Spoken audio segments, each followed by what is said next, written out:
Hello, and my name's Robbie from Girl Bike Club. In this video, we're going to be discussing flywheel weight and if it matters. Let's go.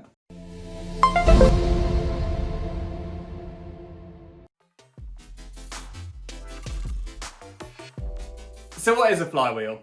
So a flywheel is that big spinning disc that sits on your indoor bike. They roughly weigh between 8 pounds and 50 pounds, and they're vital to give you the resistance you need to have a good workout.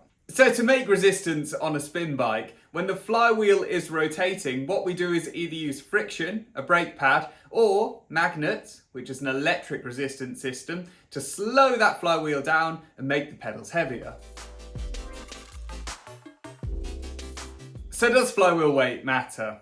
Well, yes and no. You're still going to be able to get resistance no matter what size flywheel you have, but if you have a heavy flywheel compared to a light flywheel, it is going to give you a slightly different experience. Let's speak about the two.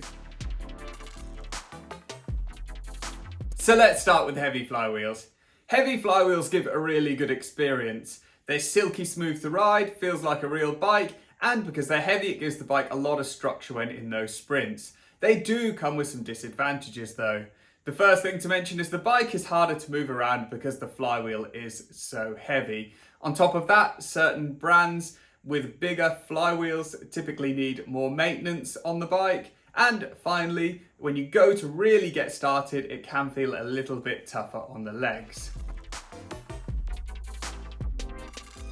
Then we have light flywheels. So light flywheels make the bike really easy to move around. You will find getting started is really quick and easy. And because of the weight, not only is it cheaper for delivery, but it means that companies can make the bike more affordable.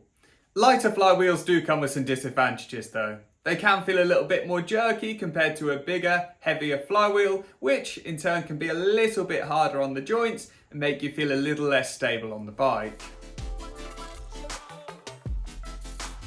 So the bottom line is flywheel weight does make a difference, but in my opinion, it doesn't really matter. You're still going to get a great experience out of a light flywheel and a heavy flywheel.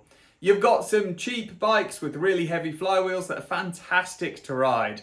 And also you have some really high-end bikes with very small flywheels such as the Kaiser M3i, which also offer a very similar experience. So in my opinion, flywheel weight, don't overthink it. You're gonna get a great workout either way.